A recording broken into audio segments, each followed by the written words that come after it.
Pandai-pandai menata niat. Niat adalah suatu hal yang sangat penting dalam beramal.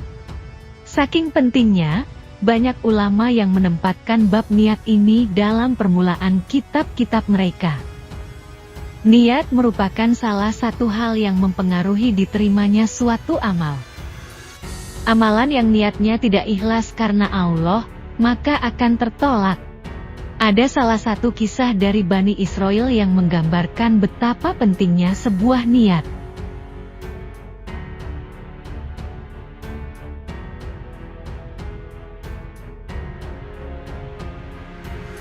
Dahulu, ada seseorang dari Bani Israel yang alim dan rajin beribadah kepada Allah Subhanahu wa Ta'ala. Suatu ketika, ia didatangi sekelompok orang. Mereka berkata, di daerah ini ada suatu kaum yang tidak menyembah Allah, tapi menyembah pohon. Mendengar hal itu, ia segera mengambil kampak dan bergegas untuk menebang pohon itu.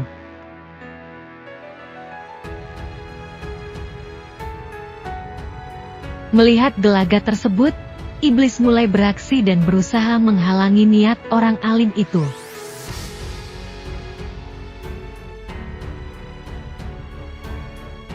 Ia mengecohnya dengan menyamar sebagai orang tua renta yang tak berdaya. Didatanginya orang itu setelah ia tiba di lokasi pohon yang dimaksud.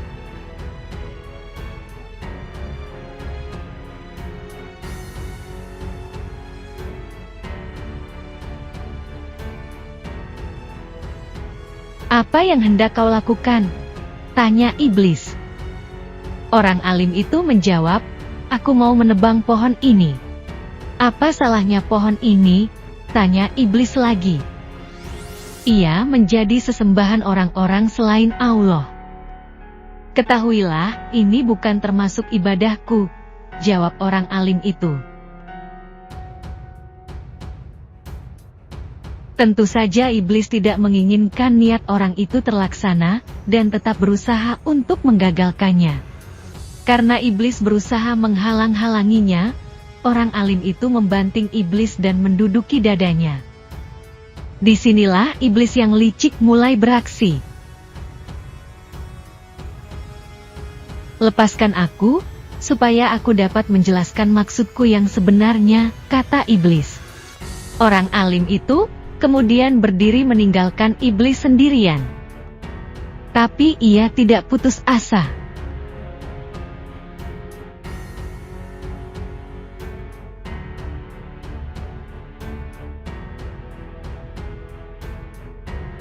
"Hai orang alim, sesungguhnya Allah telah menggugurkan kewajiban ini atas dirimu, karena engkau tidak akan menyembah pohon ini. Apakah engkau tidak tahu bahwa Allah mempunyai nabi dan rasul yang harus melaksanakan tugas ini?"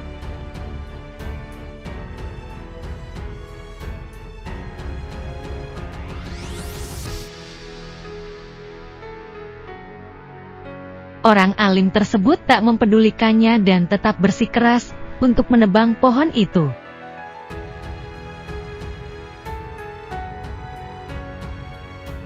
Melihat hal itu, iblis kembali menyerang. Tapi orang alim itu dapat mengalahkannya kembali. Merasa jurus pertamanya gagal, iblis menggunakan jurus kedua. Ia meminta orang alim itu untuk melepaskan injakan di dadanya.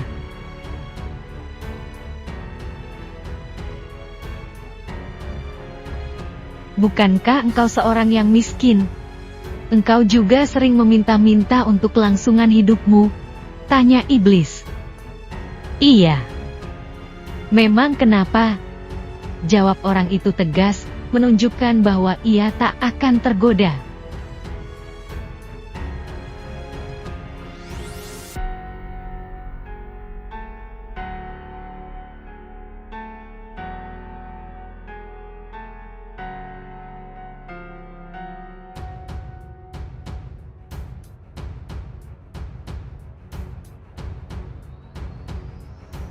Tinggalkan kebiasaan yang jelek dan memalukan itu. Aku akan memberimu 2 dinar setiap malam untuk kebutuhanmu. agar kamu tidak perlu lagi meminta-minta. Ini lebih bermanfaat untukmu dan untuk kaum muslimin yang lain, daripada kamu menebang pohon ini, kata iblis merayu.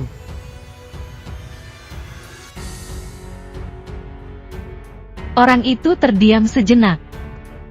Terbayang berbagai kesulitan hidup seperti yang didramatisasi iblis.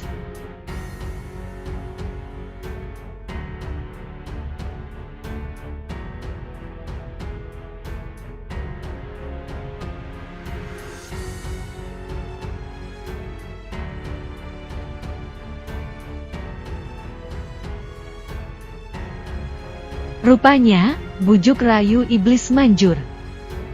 Ia pun mengurungkan niatnya. Akhirnya, ia kembali ke tempatnya beribadah seperti biasa.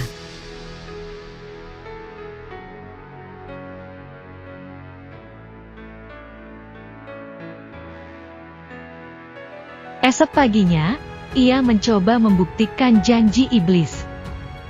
Ternyata benar. Diambilnya uang 2 dinar itu dengan rasa gembira. Namun itu hanya berlangsung 2 kali. Keesokan harinya, ia tidak lagi menemukan uang.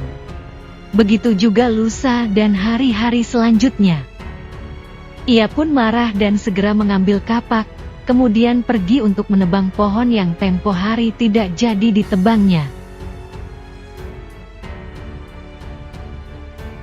Lagi-lagi iblis menyambutnya dengan menyerupai orang tua yang tak berdaya. Mau kemana engkau wahai orang alim? Tanya iblis.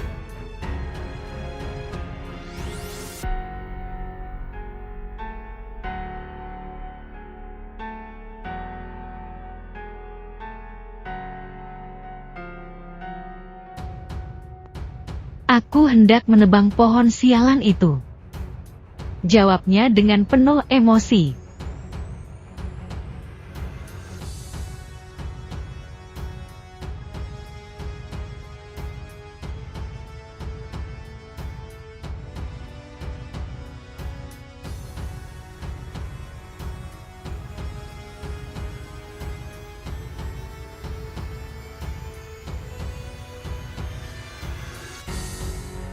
Engkau tak akan mampu untuk menebang pohon itu lagi.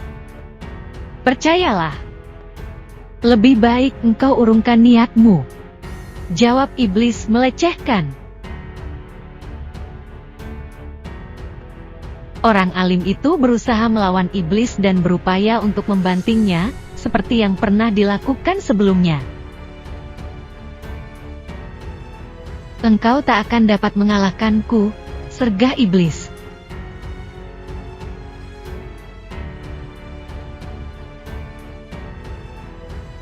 Kemudian iblis melawannya, dan berhasil membantingnya. Sambil menduduki dadanya, iblis berkata, "Berhentilah kamu menebang pohon ini atau aku akan membunuhmu."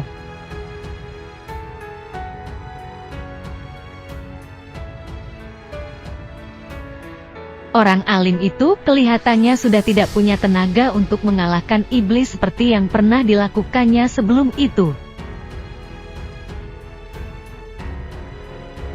Engkau telah mengalahkan aku sekarang. Lepaskan dan beritahu aku, mengapa engkau dapat mengalahkanku? Tanya orang alim.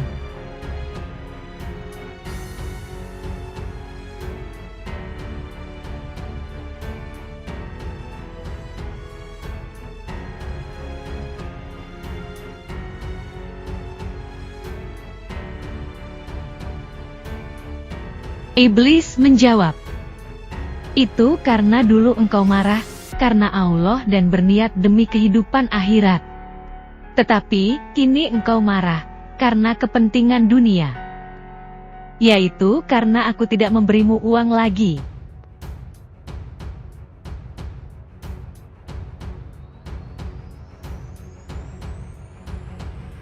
Kisah yang diuraikan Imam Al-Ghazali dalam kitab Mukasyafatul Qulub tersebut memberi pelajaran bahwa betapa pentingnya nilai sebuah keikhlasan. yakni berbuat kebajikan tanpa pamrih kecuali hanya mencari ridho Allah Subhanahu wa Ta'ala. Ikhlas ini merupakan ruh ibadah kepada Allah Subhanahu wa Ta'ala. Karena itu, untuk mewujudkan ibadah yang berkualitas kepada Allah Subhanahu wa Ta'ala, kita harus pandai-pandai menata niat. Niat inilah yang akan membawa konsekuensi pada diterima atau tidaknya suatu ibadah yang kita lakukan. Rasulullah Shallallahu Alaihi Wasallam bersabda, "Sesungguhnya perbuatan itu tergantung pada niatnya. Seseorang itu akan memperoleh apa yang telah diniatkannya. Barang siapa hijrahnya itu karena Allah dan Rasul-Nya, maka ia akan memperoleh pahala. Dan barang siapa hijrahnya itu karena harta atau wanita, maka ia akan memperoleh apa yang telah diniatkannya itu."